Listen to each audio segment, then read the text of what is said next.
아버님 말씀입니다. 우리가 원리가 얼마나 중요하다 하는 사실을 깨우치는 말씀입니다. 오늘까지 많은 기독 성도들이나 우리 식구들은 이적과 기사를 바라는 분들이 많습니다만은 아버님 말씀에 말씀하듯이 우리의 신앙을 현혹시킬 뿐만 아닙니다. 그러기에 반드시 속죄는 원리를 통해서 복귀되어야 된다는 것을 말씀하고 계십니다. 그 말씀은 우리는 원리를 통해서 우리의 속죄를 하고 또 인류를 구원해 나가야 된다는 입장에서 봤을 때 원리가 얼마나 중요하다는 사실을 우리는 다시 한번 간직해야 됩니다. 언젠가 말씀을 드렸듯이 아버님은 어디에 갔든지 항상 원리책을 갖고 다녔습니다. 그만큼 당신이 실체의 말씀이지만 그 말씀을 그렇게 귀하게 생각하셨다는 것이고, 그만큼 그 말씀을 찾기 위해서 아버님 그렇게 인고의 세월을 보내셨다 하는 것도 우리에게 일러주는 내용이 되겠습니다. 그래서 그런 의미에서 오늘 우리는 이 원리를 귀하게 생각하고 경청하는 마음을 갖도록 하겠습니다. 자, 안녕하십니까? 허기한 목사입니다. 오늘은 지난주에 모세를 중심한 복귀 섭리에 대한 말씀을 드렸습니다. 오늘은 이어서 예수님을 중심한 복귀 섭리에 대해서 말씀을 드리도록 하겠습니다. 이 예수님의 노정은 우리가 이미 서론에서 말씀을 드렸지, 야곱 노정과 모세 노정을 통해서 바로 그 전형 노정으로 걸어가게 된다 하는 사실을 미리 말씀을 드리게 됩니다. 자, 왜냐하면은 하나님의 복귀 섭리의 목적은 바로 인간이 좀 사탄을 자연굴복시키는 데 있습니다. 그래서 바로 이 땅 위에 메시아 구세주 그리스도를 보내서 사탄을 굴복시키려 하지만 하나님 앞에도 굴복하지 않았던 사탄이가 예수님에게 순수하게 굴복할 리가 없기 때문에 하나님께서는 역사를 통해서 바로 야곱을 부르시고 사탄을 굴복시키는 상징 노정을 걷게 하셨습니다. 그렇기 때문에 이 야곱의 어떤 전형 노정, 이런 노정을 통해서 결국 모세는 이 사탄 굴복의 형상적 노정을 걸어갔던 것입니다. 이런 야곱과 모세의 전형 노정을 통해서 예수님은 바로 이렇게 사탄 굴복의 그런 실체적 노정을 걷게 된다 하는 것을 우리가 알 수 있습니다. 그래서 사도행전 3장 22절에 보면 모세와 같은 선지자 하나를 세우실 것을 말씀하시는 것은 바로 모세 노정을 본보기로 걸어가야 될 예수님을 말씀하시는 것입니다. 그리고 요한복음 5장 19절에 아들이, 즉 예수님이 아버지께서 하시는 일을 보지 않고서는 아무것도 할 수 없다는 말씀은 바로 아버지께서는 이렇게 하나님께서 야곱과 모세를 통해서 사탄 굴복의 노정을 보여주심으로써 그것을 본보기로 해서 예수님은 바로 사탄을 자연 굴복시켜 나가게 된다 하는 말씀이 되겠습니다. 자, 그래서 이 성도들과 인류들은 이렇게 예수님이 사탄을 굴복시킨 그 기대 위에서 비로소 사탄을 주관함으로 말미암아 오늘 창조 본연의 세계를 복귀하게 된다 하는 말씀을 우리가 서론으로 말씀을 드리게 됩니다.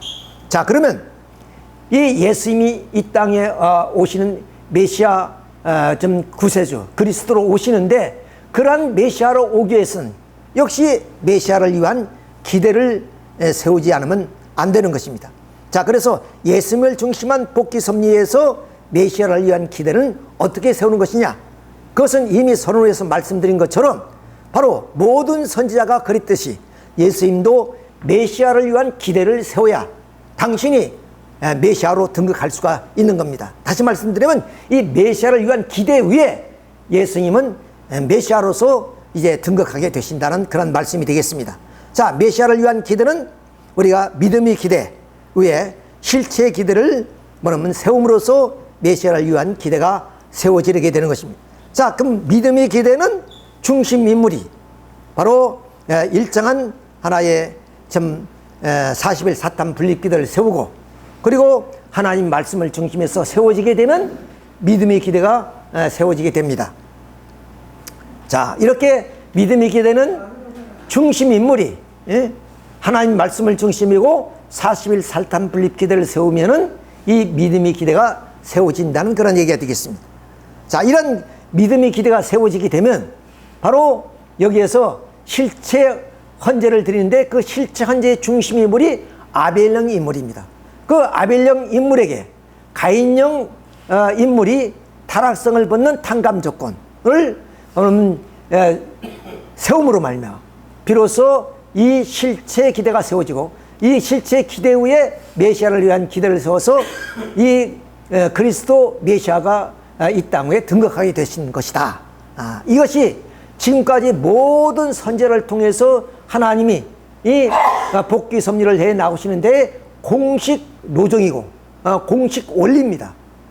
이런 원리하에 예수님도 실제 메시아로서의 등극하기 위해서는 바로 메시아를 위한 기대가 세워져야만이 메시아로서의 등극할 수 있다 하는 말씀을 드릴 수가 있는 겁니다. 자, 그러면 이 제1차 세계적 가나안 복귀 로정입니다. 즉 예수님이 로정은 모세 로정을 본부로 걸어가기 때문에 예수님 모세 로정이 3차까지 이렇게 연장된 것처럼 예수님도 세계적 가나안 복귀 로정이 1차, 2차, 3차까지로 연장이 되는 것을 앞으로 볼 수가 있습니다. 자, 그래서 세계적 가나안 복귀 제1차 로정입니다. 자, 이 1차 로정에서 메시아를 위한 기대를 세우기 위해서는 첫째로 믿음의 기대를 세우는데 그 믿음의 기대의 중심 인물이 누구냐? 당시에 세례 요한이 되는 겁니다. 자, 그러면 이 세례 요한이 어떻게 해서 이러한 중심 인물이 될 수 있는 인물이 됐는가 한 것을 우리가 한번 역사적으로 살펴보게 되면 바로 이 이스라엘 민족이 광야로 나왔을 때 그 인도자가 모세입니다. 근데 모세가 하나님의 뜻을 거역해서 반석을 2번 치른 바람에 결국에 이 예수님이 다시 오실 때 이스라엘 민족이 이제 반대하고 불신하게 되면 이 사탄이는 이 모세의 반석 이타의 조건에 의해서 예수님 앞에 나갈 수 있는 하나의 조건이 되었다.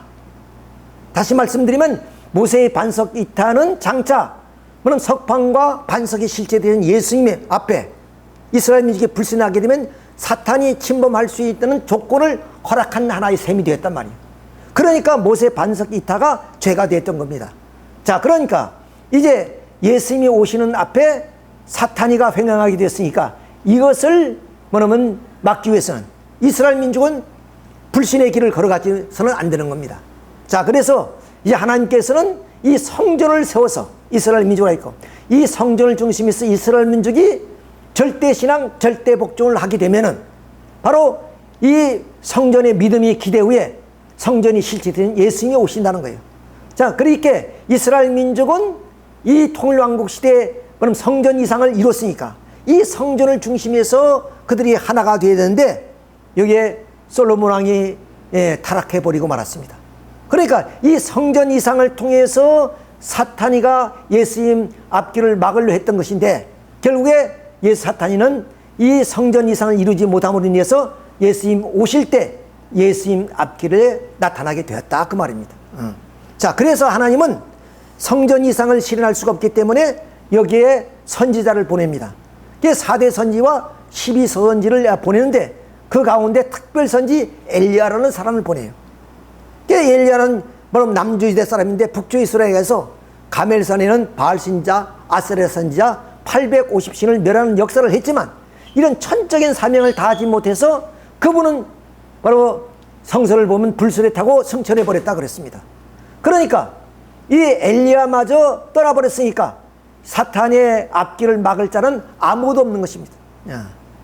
이런 입장에서 만일에 그대로 예수님이 오신다면 예수님이 십자가에 돌아갈 수밖에 없는 입장이기 때문에 말라기 선지자는 예수님이 오기 전에 크고 두려운 날이 오기 전에 엘리야가 먼저 올 것이다 그랬습니다.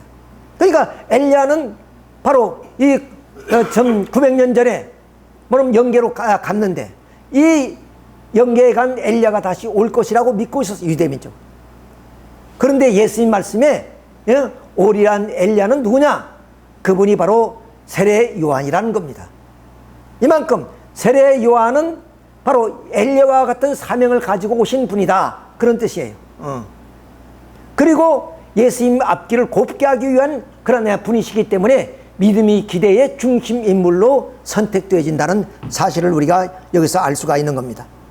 자, 또 누가복음 1장 10절을 보면 애비의 마음을 자식에 거스른 자를 의인이 슬기로 돌아이고 주를 위한 백성을 예비하기 위한 분이 누가 있느냐? 그것이 바로 세례 요한이다.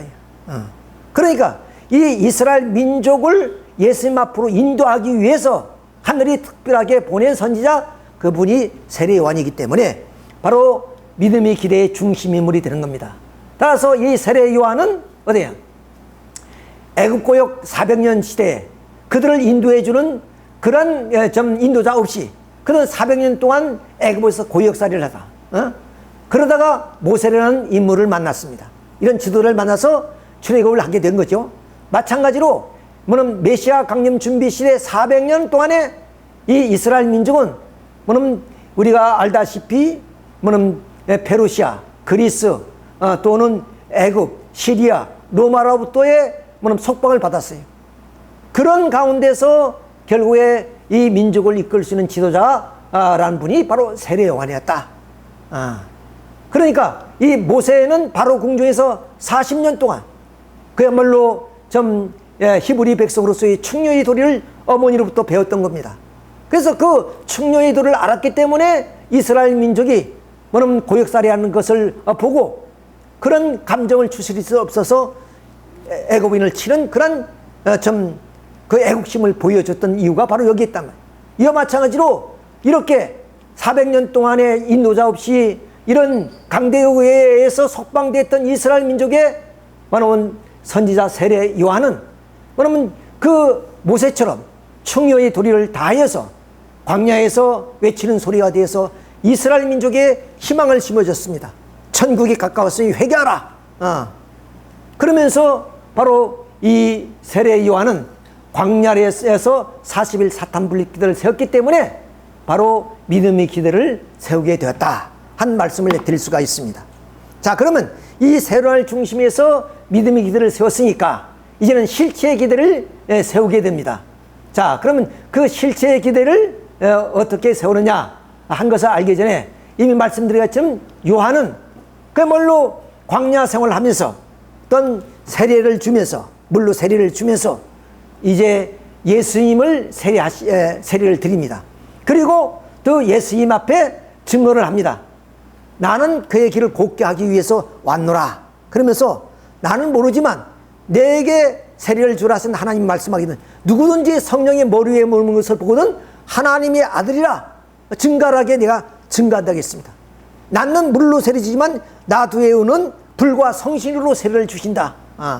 이렇게 세례 요한은 이 광야 40년의 그런 생활 속에서 최초로 예수님을 하나님의 아들 메시아 그리스도로 그렇게 증거한 사람이 바로 세례 요한이다 그 말이에요. 그러니까 이 세례 요한을 중심으로 해서 믿음의 기대가 세워졌기 때문에 바로 이 실제 현재는 이 세례 요한이가 바로 이 믿음의 기대는 부모 입장에서 드리는 거기 때문에 부모 입장에서 믿음의 기대를 세웠으니까 이제는 자녀 입장에서 실제 현재의 아벨적 인물이 된 겁니다. 자, 그러니까 이제 이스라엘 민족은 이런 아벨적인 인물인 세례 요한에게 가인적인 입장에서 타락성을 벗는 탕감 조건을 세우게 되면 비로소 실체의 기대가 세워지게 되는 것이다. 그런데 항상 모세의 로정을 보게 되면 이런 실체 이런 기대를 세울 때는 출발의 섭리를 했습니다. 자, 모세 때는 애굽인을 치는 역사였죠. 제1차 때. 자, 그러므로 인해서 이스라엘 민족을 하여금 모세의 애국심에 감동되어서 모세의 말을 따라가지고 브레셋 고든 길로 가나안 복지를 이룰 수 있도록 이렇게 출발의 섭리를 했던 것처럼 바로 제1차 세계적 가나안 복지 로정 때도 세례 요한 중심에서 이적과 기사가 일어나게 됩니다. 이것을 통해서 이스라엘 민족을 세례 요한을 믿게 하는 하나의 섭리였던 것이다 말입니다. 자, 우선 이 세례 요한의 아버지는 사가랴인데 자식이 아들이 없었어요.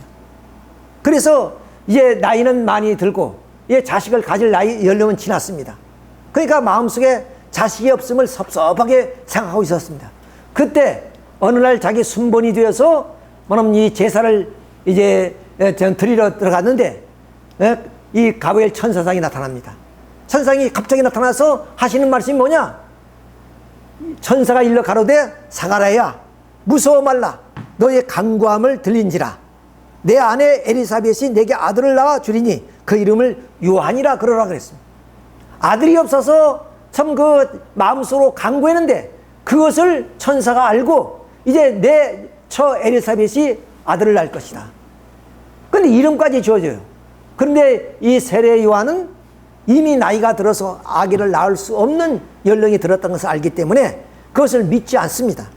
그러므로 인해서 벙어리가 돼요. 자, 이게 벙어리가 되는데 이 제사를 마치고 돌아보니까 자기 처가 임신을 했고 아기를 낳습니다. 자, 그 아들이에요. 이름을 지으려는데 벙어리니까 입으로 못하고 판서를 갖다 주니까 판서에다 요한이라고 합니다. 세례라는 말은 세례를 주기 때문에 요한이라고 그러지, 요한이 이름이 많으니까 그걸 분별하기 위해서 세례 요한이라 그런 거예요. 원래 이름은 요한이에요. 자, 요한이라고 적자 좀 사가랴가 입이 열립니다. 그때부터 입을 말해요. 이 말을 듣는 이마다 마음에 두어 가로되 장차 이 아이가 어찌 알고 하니 이는 주의 손이 저와 함께 함이더라. 그러지 않겠어요? 아니 벙어리가 됐다가 아기 낳을 수 없는 연령의 아기가 낳지요. 벙어리에다 있다가 입이 열리죠. 이 소문이 예루살렘 성전에 다 퍼집니다. 그 말을 듣는 이마다 마음에 가로되 장차 이 아이가 어찌 될 거니 이는 주의 손이 저희와 함께 하더라. 하늘이 보내신 그런 인물이다 그 말입니다. 이 정도요 참 이 유대 사회 지도자로서 광야에 나가서 외치는 소리가 됐죠. 자, 이렇게 해서 광야에 많은 이 세례 요한을 따르는 사람들이 들어와서 천국이 가까웠으니 회개하라고 이렇게 외칩니다. 그래서 이스라엘 민족의 정신적인 지도자예요. 이렇게. 자, 이런 하나의 세례 요한이가 바로 이제 이적과 기사를 통해서 이스라엘 민족에 보여줌으로 인해서 이스라엘 민족이 이제는 이 세례 요한을 바로 엘리야라 오시는 분이다 하는 것을 알고 이분의 말을 듣고 따라가면은 결국 주님을 만나게 되는 겁니다. 이렇게 하루는 다 준비를 해놨어요. 그런데 어떻겠습니까? 이 세례 요한이가 문제가 됩니다. 이렇게 광야 생활을 할 때는 그 주님을 이렇게 좀 인정해놓고 증거해놓고 그 다음 이제 이 요한은 자기의 마음으로 돌아왔어요. 즉 성령의 역사가 끊어지고 자기 자신으로 돌아왔을 때 그러면 이 요한은 어떤 생각이냐? 마침 모세의 그런 애굽인을 치는 애국심에 감동돼서 예수님을 모세를 따라서 브레셋 고든 길로 가나안 땅에 가야 될 그 하나의 길을 그들이 불신으로 알마 어디 했어요? 결국에 2차 3차로 연장됐죠. 마찬가지로 세례 요한도 증거를 해놓고 그 다음은 이 예수님과 결별을 합니다. 누가복음 1장 75절에 성결과 의로, 즉 그 세례 요한의 아버지 사가랴가 그 어머니 뱃속에 있을 때부터 그에게 어떤 사명을 주었어요. 그 사명이 뭐냐? 성결과 의로 두려움 없이 주를 섬기게 하리라고 했습니다. 그러니까 이거는 증거하는 사명이라면 이거는 모시는 사명입니다. 이렇게 해서 예수님이 무릎팍을 떠나지 않고 베드로처럼 그렇게 모시고 다녀야 될 분이 누가 있느냐? 그분이 세례 요한이란 말이야. 그러니까 그 민족 가운데 세례 요한은 정신적인 지도자요 신앙의 지도자이기 때문에 이분을 모시는 그 주님은 유대민족이 어떻게 보겠습니까? 메시아로 믿을 수밖에 없는 그런 입장입니다. 그런데 이러한 사명을 가졌음에도 불구하고 그는 엘리야로 왔음에도 엘리야가 아니라 그랬습니다. 다시 말씀드려서 이 엘리야를 기다리고 있는데 예수님이 그 엘리야는 이미 왔다. 그분이 세례 요한이다 그 말입니다. 자, 그런데 본인에게 물어보니까 본인은 자기가 엘리야가 아니라 그래요. 그 다음 또 뭐냐면 예수님을 의심하고 부인하게 됩니다. 그래서 결국에 그 헤롯 왕 궁전의 스캔들 사건에 간섭하다가 이제 목이 잘리기 전에 뭐냐면 그 감옥에 있을 때 제자들을 예수님 앞으로 보냅니다. 오시리가 당신이 오리까 우리가 다른 사람을 기다려야 됩니까? 그럴 때 예수님께서 하신 말씀이 너희가 가서 너희가 보고 듣는 것은 너희 스승에게 전하되 앉은 병이가 걸으며 문둥이가 깨끗함 알며 귀머리가 들으며 죽은 자가 살아나며 가난한 자에게 복음이 전파된다라. 내가 이적 기사를 한 것을 벗어라도 내가 누구인 줄 알지 않겠느냐, 이런 말씀이에요.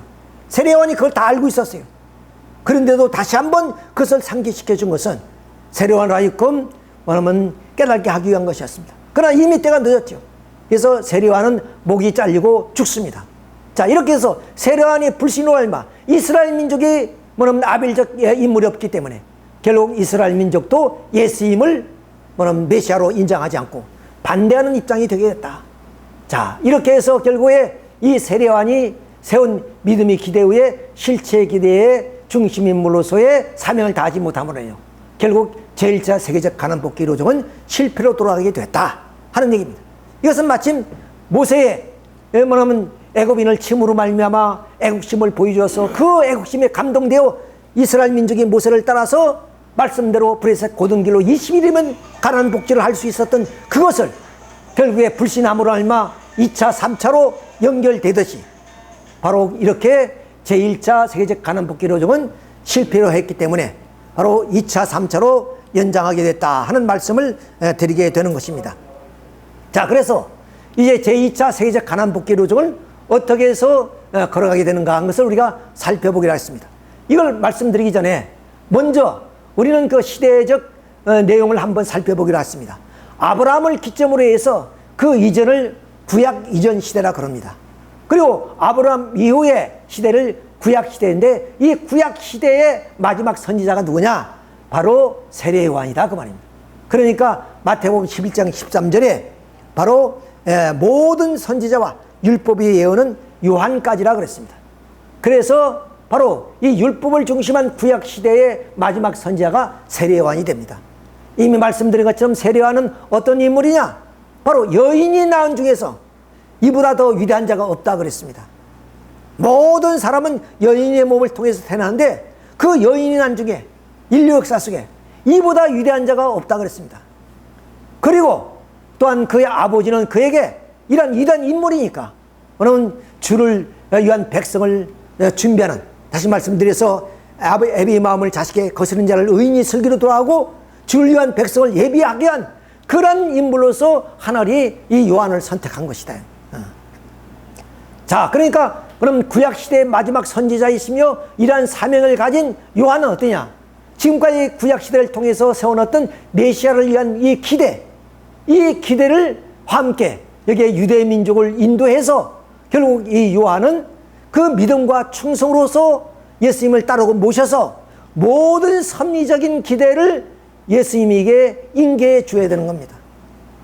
참 우연하게도 요단강께서 이 세례요한이 예수님이 세례를 주는 그 광경이 바로 이런 내용이다 이게요.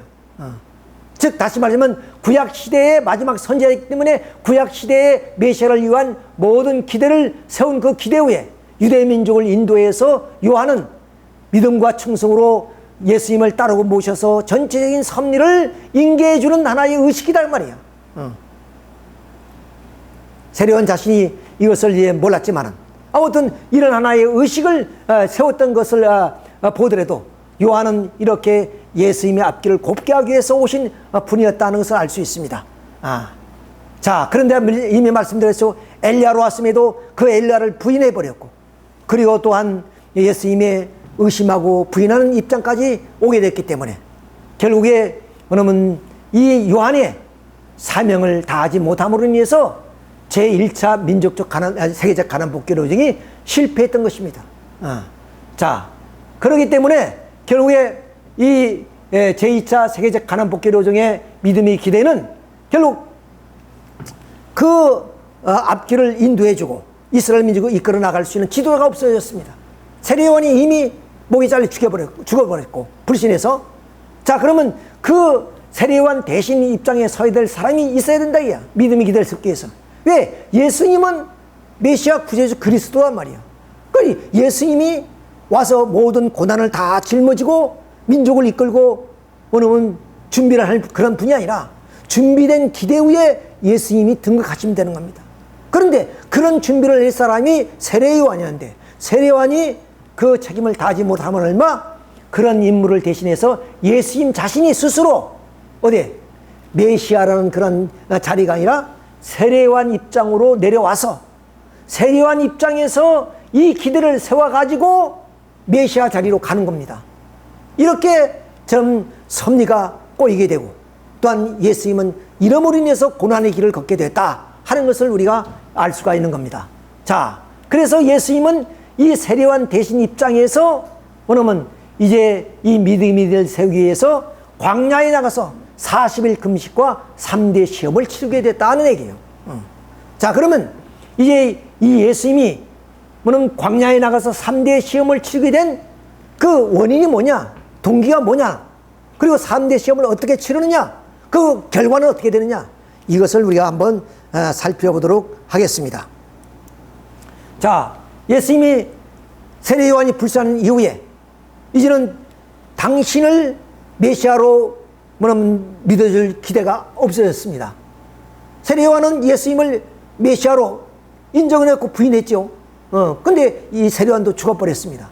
그러니까 예수님은 할 수 없이 광야에 나갑니다.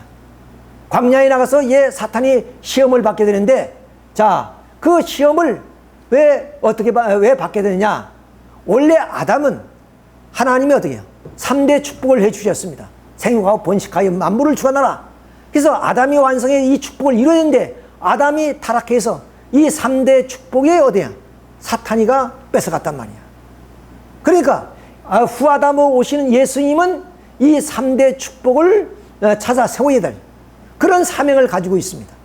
그래서 예수님은 이렇게 아담이 타락으로 이루어지면 하나님의 창조 목적인 이 3대 축복을 이루시기 오신 분이기 때문에 사탄은 이 축복을 못 이루게 하기 위해서 시험을 하게 됐단 말이에요. 시험을. 그 시험을 세 번이나 시험을 하죠. 자, 그러면 이 사탄이가 어떻게 예수님은 메시아 구세주 아니에요? 원죄 없는 후 아담으로 오신 하나님의 독생자입니다. 그러니까 사탄이 시험 받을 이유가 없어요. 사탄이가 예수님을 시험할 수 있는 그런 주관적인 입장에 설 수가 없습니다. 그런데 어떻게 해서 예수님이 사탄이 시험을 받아야 되느냐? 사탄이가 어떻게 예수님을 시험하는 주체가 되느냐 하는 얘기예요. 그것은 우리가 역사를 이제 우리가 거슬러 올라가 봐야 됩니다. 이미 말씀을 드렸습니다만은 그 먼 원인이 어디 있느냐? 이스라엘 민족의 광야를 지나오는 과정 속에서 모세가 반석을 2번 쳤다 그랬습니다. 2번 친 이유는 뭐냐? 만약에 이스라엘 민족의 불신에 돌아가게 되면 석판이요 반석이 실체되신 예수님이 몸을 사탄이가 칠 수 있다는 표시적인 행동이었다 그 말입니다. 모세가 반석을 이게 2번 친 것은 그런 조건을 가지고 있다 그 말이에요. 그러니까 결국에 이스라엘 민족이 예수님 오실 때 세례요한이나 이스라엘 민족이 불신하게 되면 사탄이가 예수님을 시험할 수 있는 그런 조건을 다 가지고 있습니다. 이미 광야로 통해서 모세가 그런 조건을 제공해 버렸단 말이야. 그런데 실제적으로 가까운 원인으로서 뭐냐? 세례요한이 불신해 버렸잖아요. 그리고 이스라엘 민족의 모두가 불신하는 입장이 있기 때문에 결국에 이 예수님은 사탄이 시험을 받을 수밖에 없는 그런 입장이 되었다. 그래서 사탄이가 예수님을 시험하는 그런 주체적인 입장에 서게 되었다 하는 것을 우리가 알아야 됩니다. 자, 그러면 그 시험을 어디에서 치르느냐? 바로 그 장소를 보면은 첫째는 광야에서 치렀습니다. 첫째 시험은. 두 번째에서는 성전에 예배를 드리는 성전에서 치렀고, 세 번째는 만물만상에 바라보는 산 정상으로 끌고 와서 시험을 합니다. 자, 첫째 시험을 봅시다. 첫째 시험은 돌들을 떡이나 되게 해서 먹어라. 이런 시험이에요. 자, 이게 무슨 말이냐면 예수님이 광야에 나가서 40일 동안 금식을 했어요. 얼마나 배고프겠어요. 그러니까 뭐냐면 이 사탄이는 너 돌을 찾으러 온 것을 알아요. 나중에 돌이란 게 뭔 말씀드리겠습니다. 그러니까 돌을 찾지 말고 너 지금 배고프지 않느냐? 너 능력이 있지 않느냐? 그러니까 돌을 떡이나 되게 해서 배고픈 배를 채우라. 그 말입니다. 그때 예수님이 대답이 뭐냐? 사람은 예수께서 대답하여 가라사대 기록돼 사람이 떡으로만 살 것이 아니요 하나님의 입으로 나오는 모든 말씀으로 살 것이라 하였느니라 그랬습니다. 말씀으로 사는데 떡으로 살 것이 아니라 말씀으로 살기 때문에 나는 이 떡이 지금 필요치 않다. 그 말씀은 뭐냐? 바로 인간은 영과 육으로 되어 있기 때문에 육신은 우리가 떡을 먹어야죠. 그래 살지요. 근데 이 영인체는 우리가 말씀으로 창조되기 때문에 그 말씀으로 우리가 성장하고 완성하게 되었습니다. 근데 그 말씀의 실체 대신은 그 예수님의 상징하는 돌은 뭐냐? 이건 예수님을 상징해요. 고린도전서 10장 쓰려면 반석은 곧 그리스도다 그랬습니다. 또 요한계시록 12장 2장 17절은 예수님을 흰돌로 상징했습니다. 그러니까 이 광야 로정에서 모세가 잊어버린 그 돌, 반석은 모세의 반석 이타로 말미암아 사탄이가 가지고 있다 그 말입니다. 그 말은 뭐냐?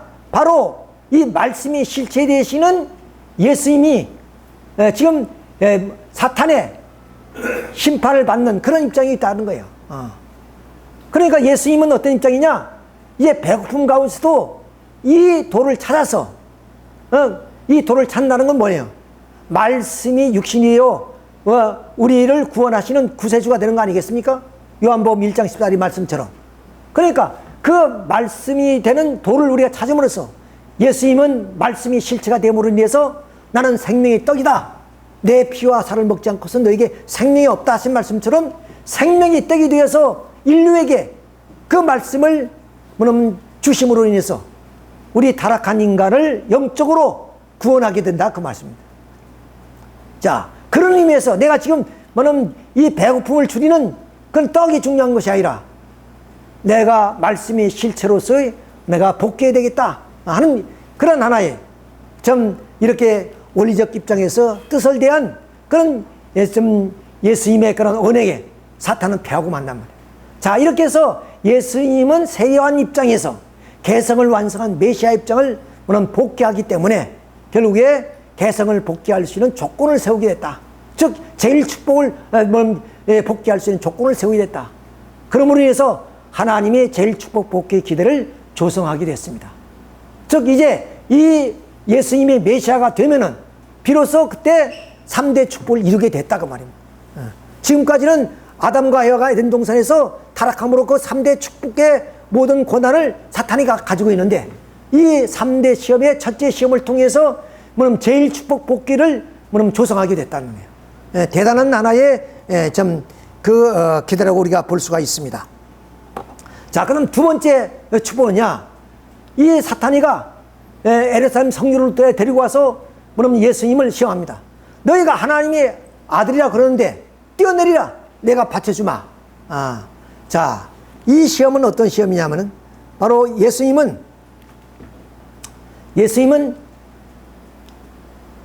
요한복음 2장 10절에 자신을 에르사렘 성전으로 비유했습니다.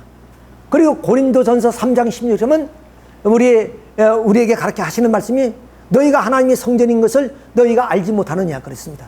그러니까 우리도 하나님이 성전이고 예수님도 하나님이 성전입니다. 그런데 고린도전서 12장 27절 보면 우리를 그리스도의 지체라 그랬습니다.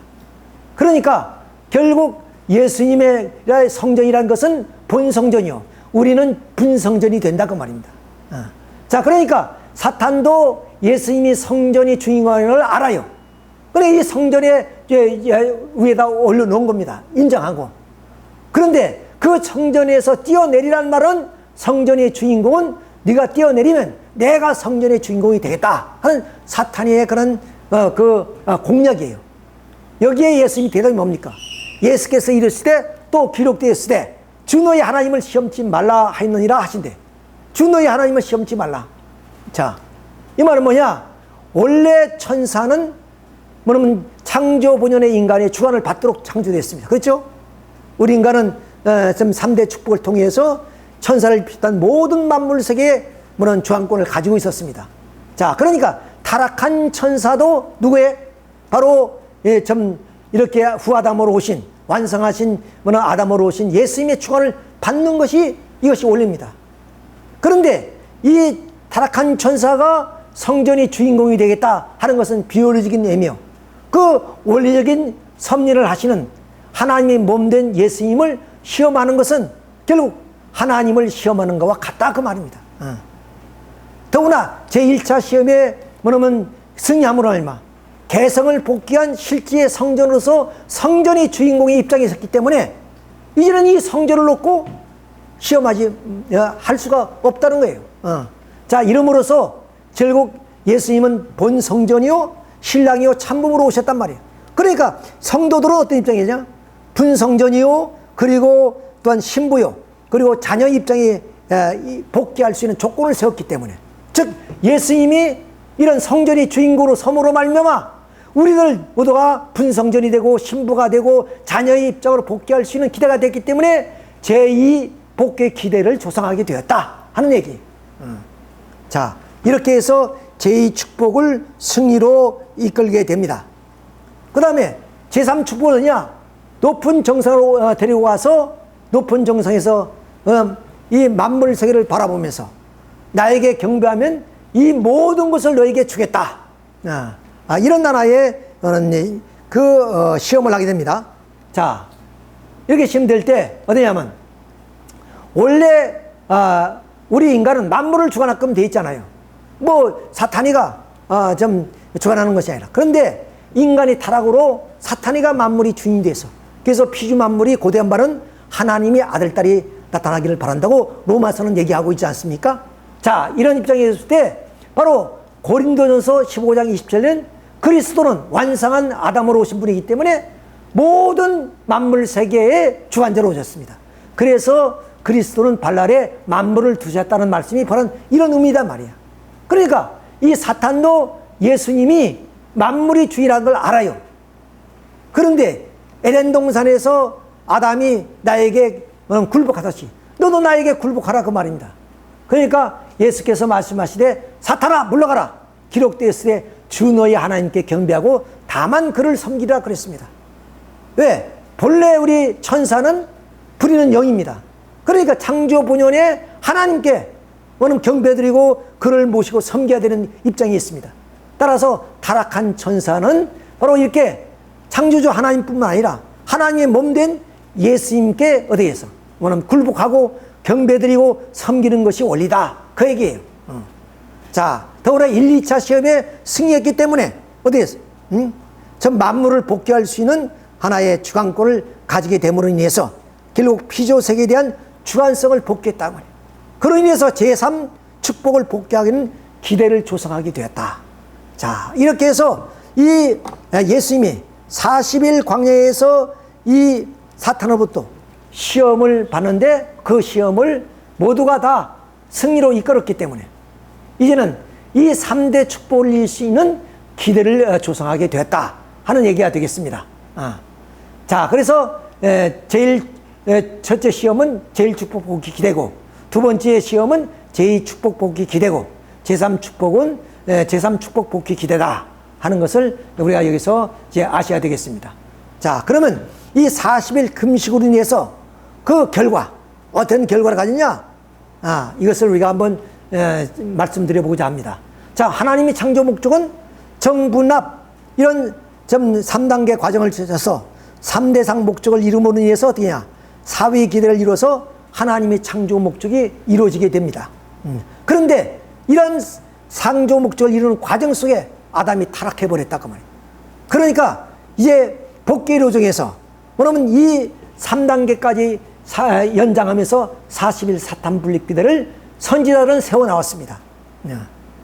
그런데 모두가 다 실패했죠. 자, 이런 가운데서 예수님이 이렇게 어느 3대 시험에 승리함으로써 말마 상실됐던 모든 것을 탕감복귀하기로 했다. 예수님이 3대 시험 승리로 말미암아 지금까지 역사를 통해서 복귀 섭리 노정에서 3단계까지 연장하면서 40일 사탄 분립 기대를 세웠던 모든 것을 승리한 그런 입장에 세웠다. 자, 그것들이 무엇이냐? 바로 첫째, 이 예수님이 세례요한 입장에서 이 3대 시험이 승리함으로 알마 지금까지 믿음의 기대를 세우기 위한 하나의 조건물이 무엇이었어요? 헌재, 방주, 상징 헌재, 석판, 성막, 반석, 성전 등이죠. 이런 것들이 전부 다 뭐냐면 이 믿음의 기대의 중심 인물들이 잘못으로 말미암아 사탄이가 다 침범했단 말이에요. 이것을 3대 시험을 통해서 다 찾아 세웠다는 뜻이에요. 그 다음 또 뭐냐? 40일 사탄 분립기대를 종적인 것을 횡적으로 일시에 탕감복했다. 예를 들어서 노아의 홍수 심판, 그리고 모세의 40일 금식, 그리고 정탐 40일, 광야 40년, 이런 모든 사탄이 침범했던 것을 다 사탄을 불입하는 입장이 됐다. 그러니까 예수님이 3대 시험은 대단한 것이다. 섭리 역사석에 이렇게 사탄 앞에 명쾌하게 승리의 기대를 세웠다 하는 것을 말씀하고 계시다는 것을 우리가 알 수가 있습니다. 자, 그래서 예수님은 이제 세례요한 입장에서 석판과 성막과 법궤의 실체가 되었다. 성전의 실체로서 이런 그러면 이제 이스라엘 민족 앞에 성전의 주인공으로서 메시아로 구세주로서 그리스도로 이렇게 이제는 세워지게 됐단 말이에요. 이 사탄 앞에 승리로 말미암아. 자, 이렇게 해서 여기 조금 이렇게 잘못돼서 이걸 다시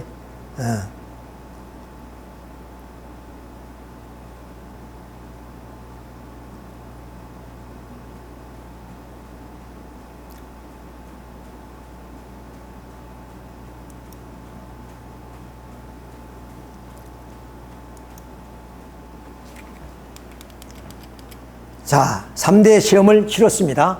자, 그래서 부모의 입장에서 예수님은 세례요한 입장에서 부모 입장 가지고 믿음의 기대를 세웠으니까 이제는 자녀의 입장에서 이제 실제 헌재를 드리는 그런 아벨적 입장에서 했는데 역시 세례요한 대신 입장입니다. 그렇죠?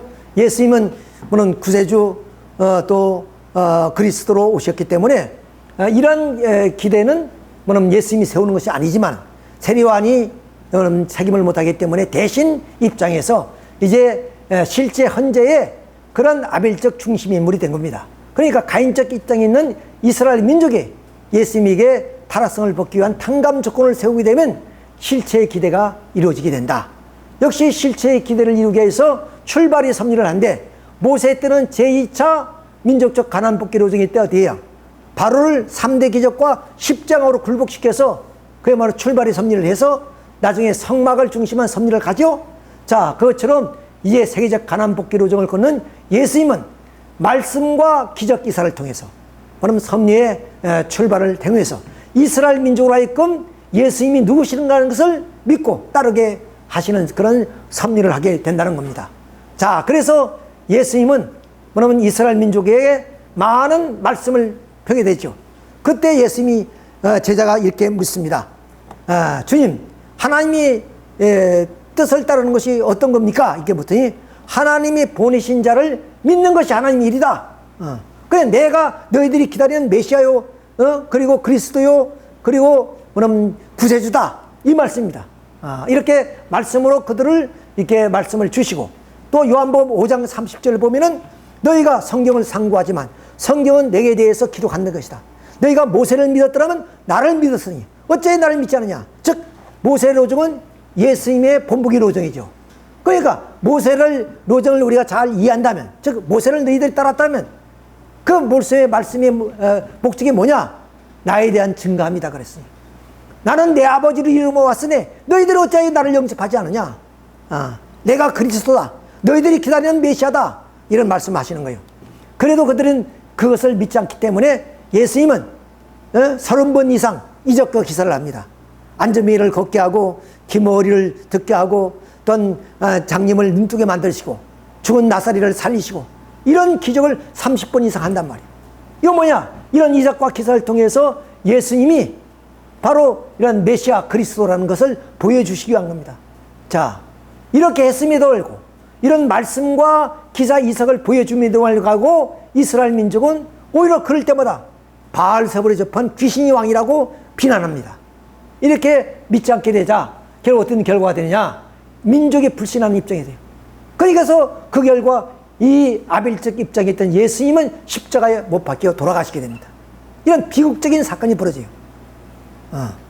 자, 이렇게 예수님은 바로 3대 시험을 통해서 3대 축복을 복귀할 수 있는 기대를 다 조성한 기대 후에 이제 이스라엘 민족이 보여준 말씀과 기적 이삭을 통해서 이스라엘 민족의 예수님을 바로 메시아 구세주로 믿기만 하면은 예수님이 이 땅에 구원 섭리가 이루어지는데, 결국 이스라엘 민족이 그 기사와 이적을 우리는 보고도 또 주님의 말씀을 듣고도 그것을 믿지 못하고 예수님을 오히려 십자가에 그러면 좀 내버려 버리는 그런 비극적인 사건이 벌어집니다.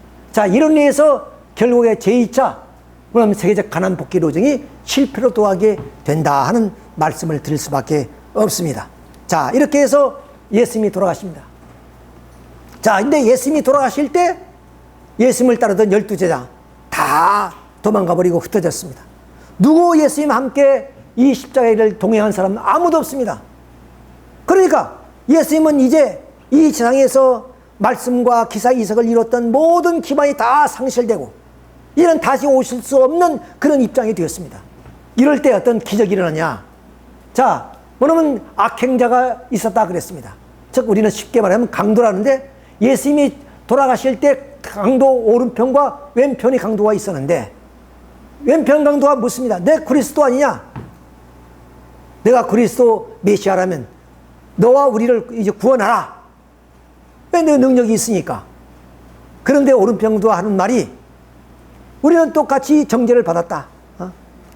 너희 그러면서도 하나님을 무서워하지 않느냐? 우리가 이렇게 뭐냐면 좀 고난을 받는 것은 우리 악행으로 인한 정당한 일이요. 예수가 행한 일은 옳은 것이 하나도 옳지 않은 것이 없다. 주여, 당신이 나라에 임할 때 저를 기억해 주소서. 이런 말씀하시고. 자, 이렇게 해서 할 때 예수님께서 그 말을 듣고 너는 나와 같이 낙원에 가리라 그랬습니다. 그러니까 최초로 낙원에 들어간 사람은 예수님 따라 들어간 사람이 오른편 강도다 그 말이에요. 자, 이런 그 마지막 그 골고다 산정에서 12제자도 다 도망가 버리고 아무런 예수님이 3대 시험과 그리고 기적과 이사를 통해서 세웠던 지상의 모든 기반은 다 사라져 버린데, 결국에 이 오른편 강도 한 사람의 믿음을 통해서 장부모님의 말씀에 의하면 이런 하나의 기대가 있기 때문에 예수님은 부활을 할 수 있었다 하는 말씀하세요. 자, 그래서 이제 제3차 세계적 가난 복귀 로정은 어떻게 하느냐? 영적으로 가는 겁니다. 영적으로. 마침 모세가 영적으로 가듯이. 자, 그러면 제3차 세계적 가난 복귀 로정을 어떻게 걸어가게 되느냐 하는 것을 우리가 알기 위해서 먼저 모세 로정과 세계적 가난 복귀 전 예수님 로정을 비교해 보는 겁니다. 자, 알기 쉽게. 자, 제2차 민족적 가난 복귀 요정의 이스라엘 민족의 신앙의 대상은 바로 성막이었습니다. 자, 모세가 뭐냐면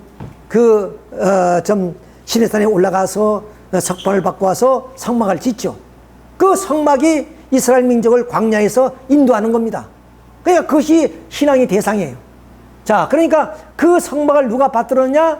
이스라엘 민족이 불신하는 가운데서 모세는 이 성막을 중심하고 이 광야 로정을 걸었습니다. 그런데 끝내 이스라엘 민족이 불신하죠. 자, 그러니까 이제는 할 수 없이 1세들은 다 광야에서 독수리밥이 되어버리고 2세들을 중심해서 제3차 가나안 복귀 로정을 갖게 되는 거예요. 그런데 이 성막은 이스라엘 민족이 다 불신하는 가운데 있었지만 모세 한 사람만이, 여호수아와 같이 이 성막에 대한 믿음을 버리지 않고 성막을 지키고 있기 때문에 그것이 제3차까지 이렇게 이어지게 될 수 있습니다. 이렇게 해서 이제 제2세 이스라엘 민족들이 모세만 믿음을 따라가면은 이 성막을 중심해서 가나안 복지를 향할 수 있게 되는 겁니다. 그런데 이미 말씀드렸지, 모세가 반석을 2번 침으로 말미암아 결국에 이 모세는 가나안 땅에 들어갈 수가 없게 됐단 말이에요. 그래서 이 모세는 영적으로 결국에 가나안 땅에 들어갑니다. 육신은 가나안 땅 가기 전에 누브산에서 죽고. 자, 그래서 실제로 가나안 땅에 들어간 사람들은 뭐냐? 그 2세들이 그 모세 대신 자로 세운 여호수아 갈렙을 통해서 여호수아를 따라서 그 성막을 앞세워서 실제로 가나안 땅에 들어갑니다. 이것이 모세를 중심한 민족적 가난 복귀 로정에 바로 이루어진 결과입니다. 그러면 이제 세계적 가난 복귀 로정은 모세 로정을 본보기로 간 것이기 때문에 어떻게 세계적 가난 복귀 로정을 예수님을 중심으로 가느냐? 제2차 세계적 가난 복귀 로정에 있어서의 이스라엘 민족의 신앙의 대상은 바로 이 땅 위에 구세주 메시아 그리스도로 오신 예수님입니다. 자, 그러니까 이 예수님은 누가야? 세례요한이 예수님을 증거하고 예수님을 민족을 이끌고 예수님 앞으로 가야 되는데 1차 때 세례요한이 부인해버렸죠. 그러니까 예수님 앞으로 인도할 수 있는 인물이 없습니다. 그래서 예수님 자신이 세례요한 입장으로 내려와서 모든 기반을 닦는 거예요. 그것이 3대 시험을 받는 그런 과정이고, 그리고 그 말씀과 기사와 이적을 통해서 당신의 메시아임을 밝혀주는 겁니다. 자, 이런데 이스라엘 민족이 어디에서? 불신해버리죠. 그리고 그 불신의 결과는 그 메시아 그리스도로 오신 예수님은 십자가에 못 박혀 돌아가시게 됩니다. 자, 그러니까 이제 제3차 세계적 가난 복귀 로정에 있어서는 어디냐? 그 신앙의 대상이 예수님이 실체가 없으니까 부활하셨단 말이야. 부활하신 예수님이야. 그러니까 이제 여기서 어디야? 이제는 유대 민족은 제일 선민권에서 무너지고 제3차 세계적 가난 복귀로는 기독교를 중심으로 해서 기독인들이 결국에 여기에 세례요한 같은 예수님도 부활하신 예수님이지만 세례요한이 없으니까 이 부활해서 세례요한 입장에서 결국 기독교인들을 인도해서 당신이 이제는 부활된 예수로서 영적으로 그들을 가나안 땅으로 인도하게 되는 겁니다. 즉 천국으로 인도하게 되는 것이다 이게.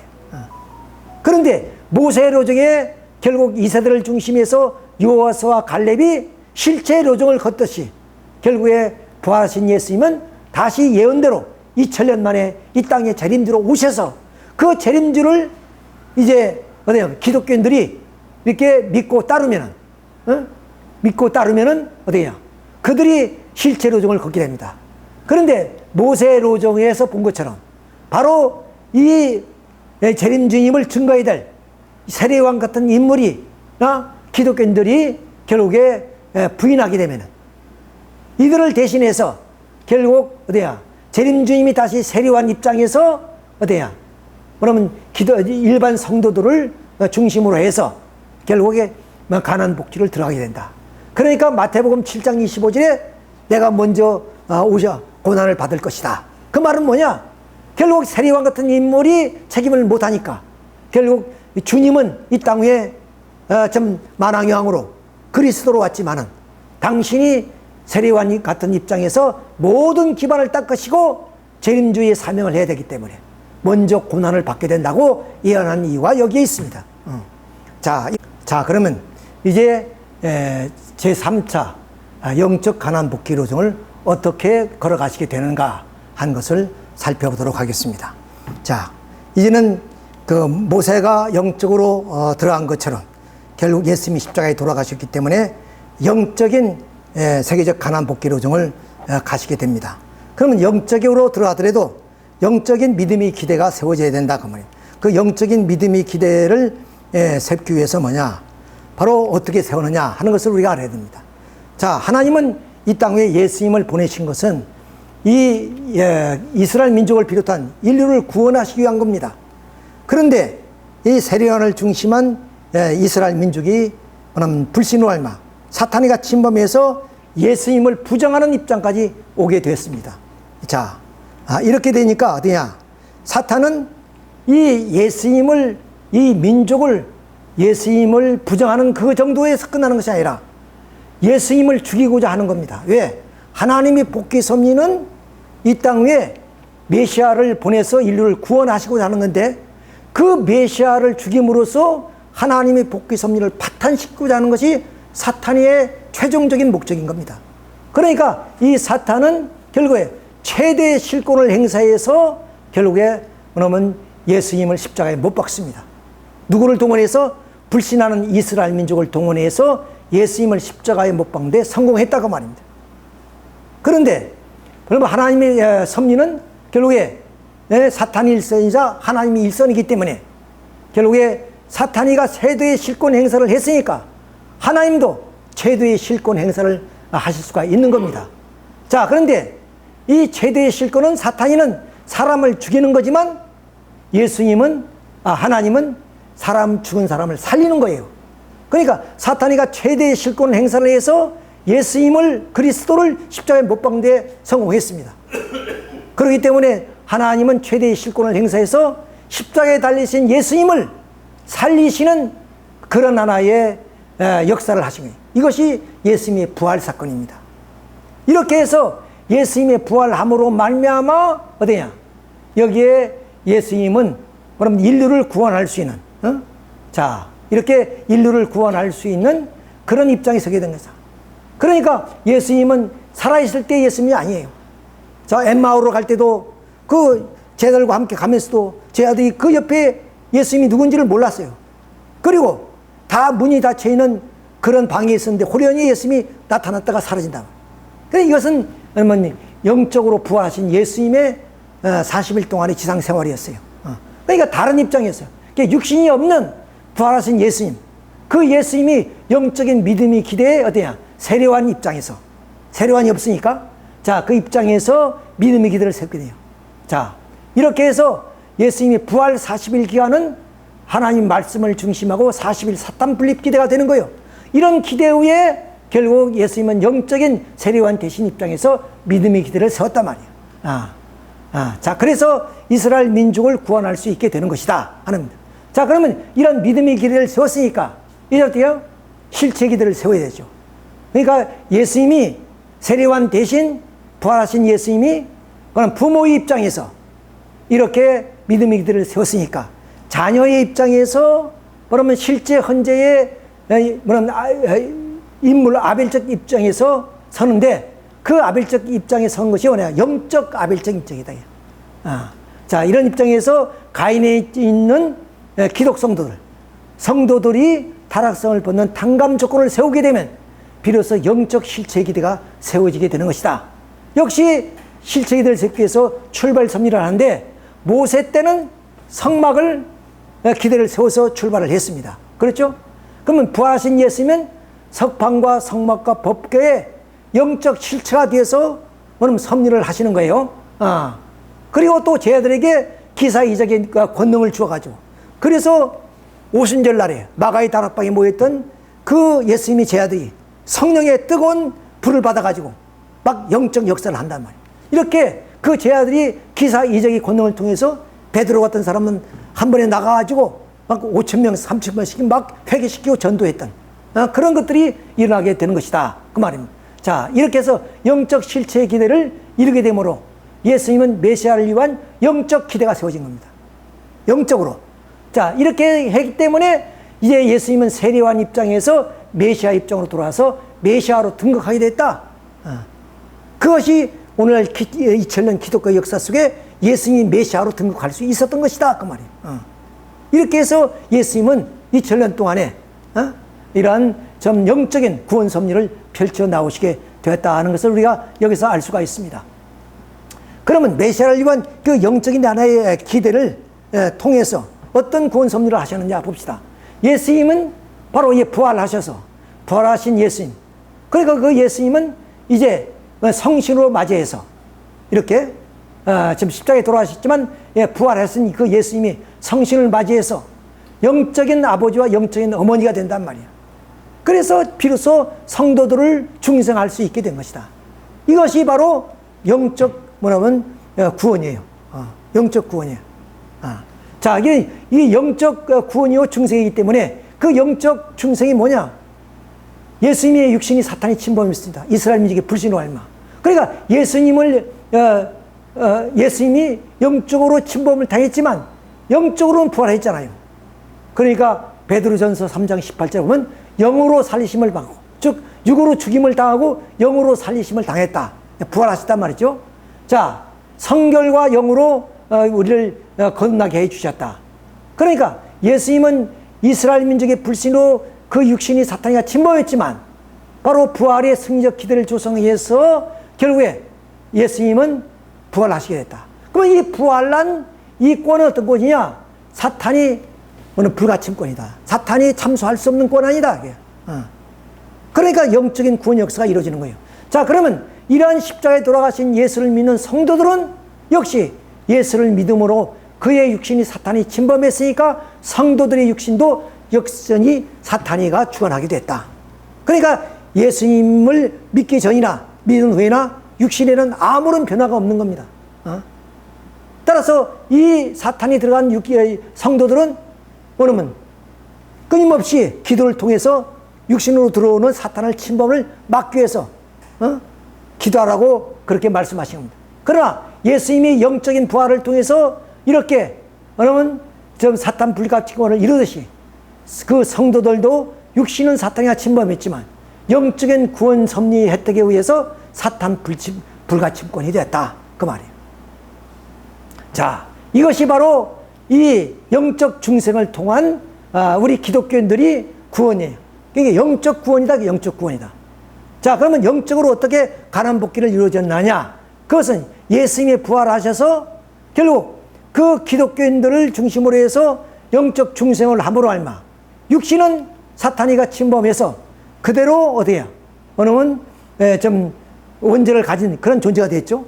그러나 영적으로 예수님이 부활하셨기 때문에 그 부활하신 예수님을 믿음으로 알마 우리들도 영적 구원을 이뤘기 때문에 영적 가난복귀를 이룬다고 하네. 그러니까 우리는 영적으로 하나님의 은혜를 받고 또 하나님의 구원을 이루고 그리고 좀 육적으로 사탄이 침범을 당하지만 영적인 은혜의 성령의 역사를 통해서 우리가 그 어려운 신앙길을 헤쳐나가게 되는 것이다 하는 얘기입니다. 로마서 8장 7절에 있으면 내 마음으로는 하나님의 법을 내 몸은 죄의 법을 섬깁니다. 이 공고한 몸에서 누가 나를 건져내겠냐 하신 말씀. 우리가 지금도 육신에는 그대로 사탄이 원죄가 흐르고 있다 하는 것을 증명해 주는 내용이라고 이렇게 볼 수가 있습니다. 자, 그래서 이 십자가에 돌아가신 예수님이 재림해야 될 이유가 뭐냐?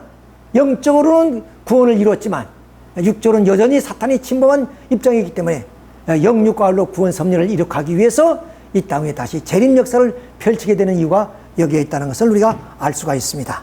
자, 그러면 이 재림 주임을 중심한 실체적 가난복귀 로정은 언제 이루냐? 즉 모세가 영적인 가난복귀 로정을 이룬 반면에 여호수아 갈렙을 중심해서 이 세들은 실체 가난복귀 민족적 가난복귀 로정을 이루었습니다.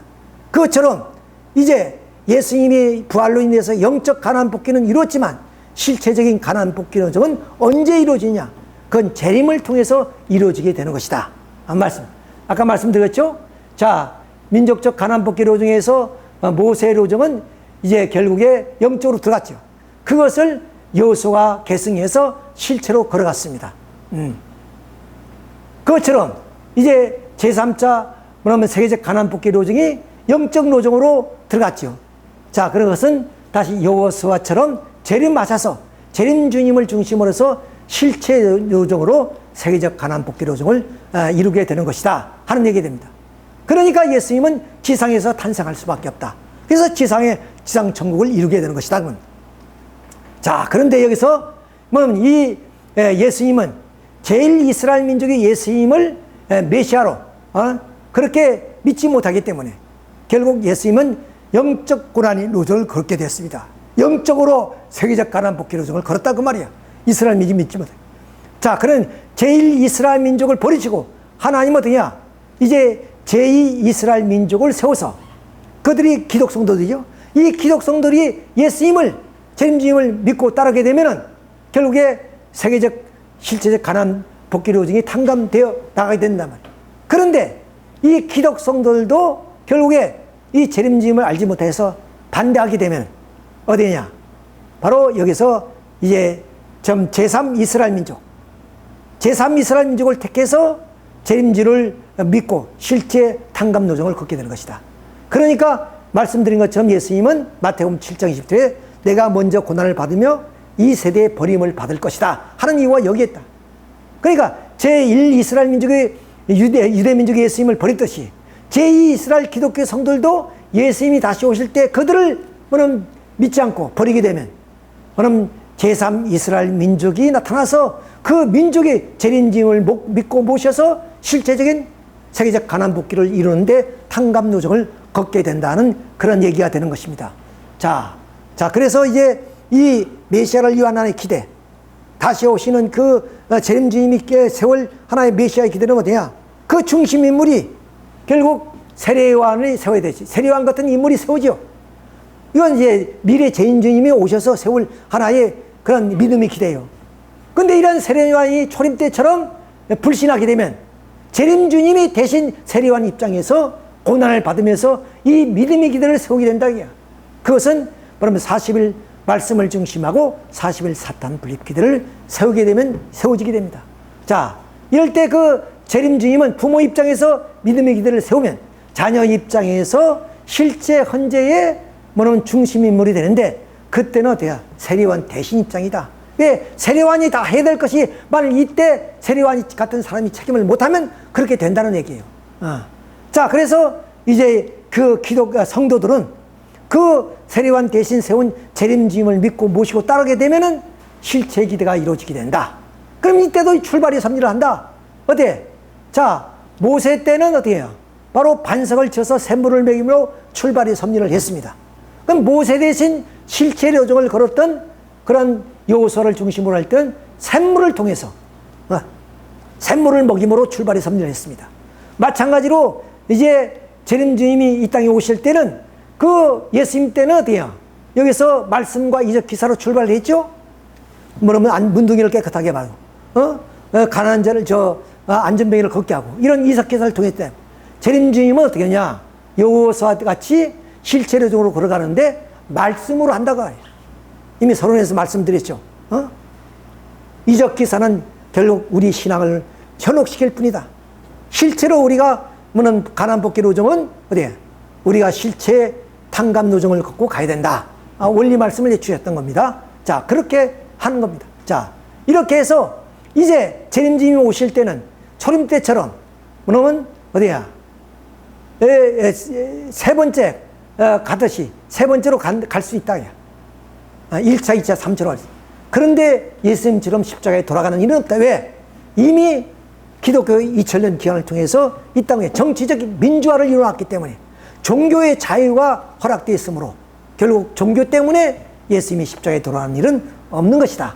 그러니까 고난은 당하더라도 반드시 재림 때에는 3차 만이니까 반드시 섭리를 이루게 된다 하는 얘기가 되겠습니다. 자, 그러면 이 재림주님이 오셔서 이 땅에 이루어질 하나의 이상적 세계, 그런 어떤 세계냐? 그런 하나님과 뭐냐면 사랑과 생명과 혈통이 인연이 맺어진 그런 하나의 세계입니다. 자, 우리가 인간 아담과 야가 하나님의 뭐냐면 이 성장기간을 거쳐서 완성하면 뭐는 그 아담과 야는 바로 이 횡적인 부모가 되어서 여기에서 어때요? 하나님의 아들 딸을 낳아서 뭐냐면 어때요? 하나님의 심정, 부모의 심정, 부부의 심정, 자녀의 심정을 가진 4대 심정권이 이루어진 3대 왕권이 이루어진 가정을 이룬다고 말이에요. 그 가정이 하나님의 사랑과 생명과 혈통이 이어진 혈통적 자녀야. 그러므로 인해서 이 땅에 하나님을 부모로 모신 지상천국이 이루어지는 것이다. 그런데 아담과 야가 타락함으로 말미암아 결국에 사탄을 중심한 사위기들을 이루어서 사탄의 혈통을 이 땅에 전수해버리고 말았어요. 이런 사탄의 그런 그 생명과 혈통을 통해서 이루어진 이 세계를 하나님 혈통으로, 하나님의 아들, 딸로 바꾸기 위해서 어떻게 하느냐? 하나님은 긴근 복귀 섭리 역사를 통해서 이제 이런 마귀의 자식, 사탄의 마귀의 자식들을 어떻게 해요? 하나님 자식으로 구원 섭리를 해 나오신다. 그 단계를 본 노아 때는 그 종의 입장에서 바로 그 주인 앞에 노아는 절대적인 충성을 해서 120년 동안 방주를 지었던 겁니다. 그 후에 아브라함 때는 이제 구약 시대이기 때문에 종의 입장에서 하나님께 헌제를 드렸던 것이고, 그 다음에 이제 예수님 때는 이제 이 신약 시대에 대해서 비록 십자가에 돌아가셨지만은 비록 양자 입장이다. 십자가에 돌아가지 않았으면 하나님의 혈통을 완전히 복귀해 하나님 자녀로서 이 땅의 지상천국을 이룰 건데 유대민족의 불신으로 말미암아 십자가에 돌아가시면 영적인 그런 중생을 통해서 양자 입장에 서게 됐다. 혈통이 다른 그런 하나님의 아들이 됐다 그 말입니다. 이제 제3차 재림주님이 이 땅에 오실 때는 비로소 이 구약과 신약을 다 약속지키는 성약의 시대가 되게 되면 돼야 그때는 하나님의 참된 자녀로 거듭나는 역사를 통해서 이 땅 위에 부모의 심정, 부부의 심정, 3대 왕권을 이뤄서 하나님의 혈통을 가진 참된 가정이 이루어질 때 이 땅에 비로소 지상천국이 이루어지게 되는 것이다 하는 얘기입니다. 자, 그러니까 재림주님이 오실 때는 반드시 고난의 길을 걸어가긴 하지만은 그러나 사회적인 배경, 정치적인 그런 민주화로 말미암아 이 땅 위에 이러한 지상천국이 돌아가게 된다는 것은 우리가 섭리사를 통해서도 우리가 알 수가 있다는 것을 말씀드릴 수가 있습니다. 이제 자, 그러면 이제 마지막으로서 온 인류는 이렇게 아벨적인 입장에는 재림주님을 믿고 따라서 이렇게 이루게 되면 이제 메시아에 의한 기대가 이루어지고 그러므로서 이런 양자가 아니라 혈통적으로 직계의 자녀가 됨으로 말미암아 그 혈통적 직계의 자녀들이 가정, 종족, 민족, 국가, 세계 천주적인 기대 위에서 이 땅 위에 신천신지의 세세계인 지상천국이 이루어지게 되는 것이다. 예, 이것이 요한계시록의 말씀이죠. 자, 그러면 마지막으로 예수님이 우리에게 보여준 교훈이 무엇이었냐? 모세로정이나 별반 없지만 뜻에 대한 하나님의 예정은 절대적이다. 그러니까 결국 예수님이 십자가에 돌아가서 영적인 구원만 이뤘지만 재림주님을 보내서 반드시 그 뜻은 이루게 되어 있다. 또 개인 민족 중심한 뜻 성사에 대한 예정은 뭐냐? 반드시 책임을 다해야만이 뜻은 이루어지게 됐다. 이스라엘 민족이 선민이지만 책임을 못해서 선민권에 박탈된 것처럼 오늘 기독교인들이 그 책임을 다할 때만이 선민, 제2선민이 될 수 있다. 그러나 그 제2선민권도 그들이 책임을 못하게 되면 제3 이스라엘이 나타나서 재림주님을 모시고 이런 지상천국을 이루게 된다 하는 말씀이 되겠습니다. 그러니까 상대적이다.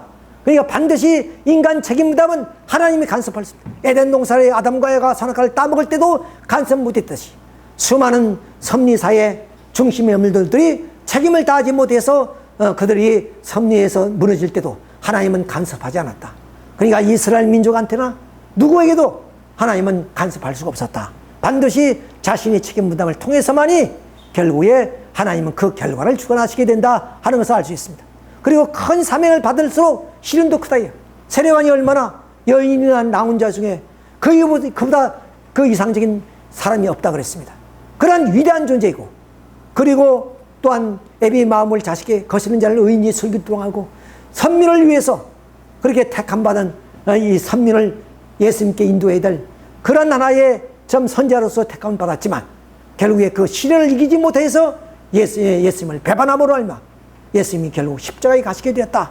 그러니까 오늘 우리가 이러한 섭리의 그런 일선에서 그런 어려움과 고통 그리고 비박이 있다 할지라도 우리는 그런 사명자로서 또한 그런 책임과 사명을 다할 때만이 우리가 그 사명을 통해서 영광이 온다는 사실을 이렇게 예수님을 중심한 세계적 가난 복귀 노정을 통해서 우리에게 보여주는 하나의 교훈이란 말씀을 드리면서 오늘 말씀의 전체를 마치도록 하겠습니다. 여러분 수고했습니다.